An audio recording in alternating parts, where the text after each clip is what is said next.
So revenue డిపార్ట్మెంట్లో పని చేస్తూ వేరే డిపార్ట్మెంట్ పని చేయాలి, అదే యాక్చువల్ ఒక భావన.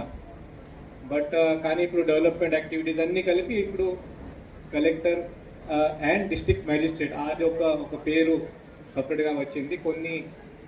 కొన్ని సందర్భంలో డిప్యూటీ కమిషనర్ అలా కూడా అంటారు. సో రెవెన్యూ డిపార్ట్మెంట్ ఇది ఒక మొదటి డిపార్ట్మెంట్. అంటే స్టార్టింగ్లో 100% పని మనమే చేసేవాళ్ళు. స్లోగా ఈ డిపార్ట్మెంట్ నుంచి పని వేరే డిపార్ట్మెంట్కి స్లోగా ఇవ్వడం జరిగింది. బట్ కానీ ఇప్పుడు కూడా ఏదైనా ప్రాబ్లం ఉంటే, ఫీల్డ్లో ఏదైనా ఇష్యూ ఉంటే, వేరే డిపార్ట్మెంట్ చేయలేకపోతే, ఎవరు చేయాలి మనకి తెలియకపోతే, ఎక్కడైనా గొడవ ఉంటే ఎక్కడైనా గొడవ లేదు అనేసరి కూడా రెవెన్యూ డిపార్ట్మెంటే వెళ్ళాలి. రెవెన్యూ డిపార్ట్మెంట్ చివరికి ఆ ఇష్యూ వెళ్ళి సాల్వ్ చేయాలి. కాబట్టి చాలా ఇంపార్టెంట్ డిపార్ట్మెంట్. దీనికి గౌరవంగా ప్రతి సంవత్సరం మనం గతంలో రెవెన్యూ స్పోర్ట్స్ మీట్ పెట్టేవాళ్ళు. దీంట్లో రెవెన్యూ డిపార్ట్మెంట్ ప్రతి ఒక్క సిబ్బంది, వాళ్ళ ఫ్యామిలీ మెంబర్స్, వాళ్ళ పిల్లలు అందరూ ఒక చోట్ల కలిసికట్టుగా ఈ ఆడుతూ ఒక 3 to 4 days ఆడుతూ మళ్ళీ ఫీల్డ్కి వెళ్ళి పని చేసేవాళ్ళు. లాస్ట్ 8 years నుంచి ఏదో కారణంగా జరగలేదు. బట్ కానీ స్పెషల్ థ్యాంక్స్ టు రెవెన్యూ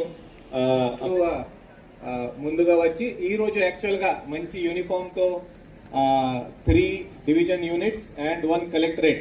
నిజంగా అంటే నేను కలెక్టరేట్ వైపు నుంచి చెప్పాలి, బట్ కానీ ఎస్ మీరు అందరూ నా కోసం ఒకటే. So all the best to all the 4 teams. But కానీ నేను ఆడాలి అంటే నేను కలెక్టరేట్ నుంచి నేను ఆడతాను, నేను వేరే టీం నుంచి నేను ఆడలేను. సో నెక్స్ట్ 3 days అందరూ బాగా ఆడండి. ప్లీజ్ మేక్ షూర్ దట్ మనం ఇది చాలా సంవత్సరం తర్వాత చేస్తాం. బహుశా మీరు చాలా సంవత్సరం తర్వాత ఏదో ఒకటి గేమ్ ఆడుతున్నారు, ఫిజికల్ యాక్టివిటీ చేస్తారు. కాబట్టి ఇంజురీస్ లేకుండా దయచేసి మీరు చూడండి. ఆర్గనైజర్ కూడా నేను రిక్వెస్ట్ చేస్తున్నాను, మీరు ఈ డ్రింకింగ్ వాటర్ కానీ, బటర్ మిల్క్ కానీ, అలాగే ఎనర్జీ డ్రింక్స్ కానీ, అక్కడ మెడికల్ క్యాంప్ కూడా పెట్టారు. బట్ కానీ నిరంతరంగా అయితే పెట్టానే ఉందండి. Nobody should get injured.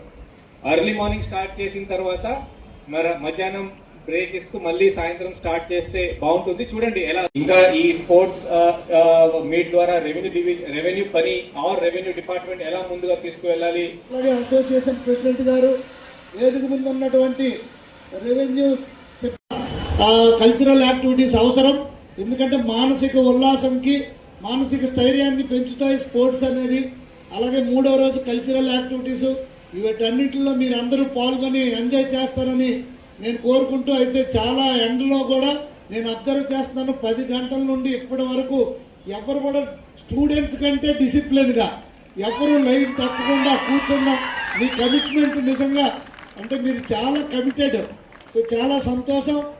ఇంకా ఈ 3 రోజులు బాగా ఎంజాయ్ చేస్తారని నేను ఆశిస్తూ, ఈరోజు ఇంత మంచి కార్యక్రమంలో నన్ను కూడా భాగస్వామ్యం చేసినందుకు రెవెన్యూ అసోసియేషన్కి, అలాగే రెవెన్యూ డిపార్ట్మెంట్కి అందరికి కూడా పేరున నా హృదయపూర్వక నమస్కారాలు తెలియజేసుకుంటూ, ఇచ్చేసిన మీడియా మిత్రులకు కూడా నా నమస్కారాలు తెలియజేసుకుంటూ అందరికీ నమస్కారం, సెలవు.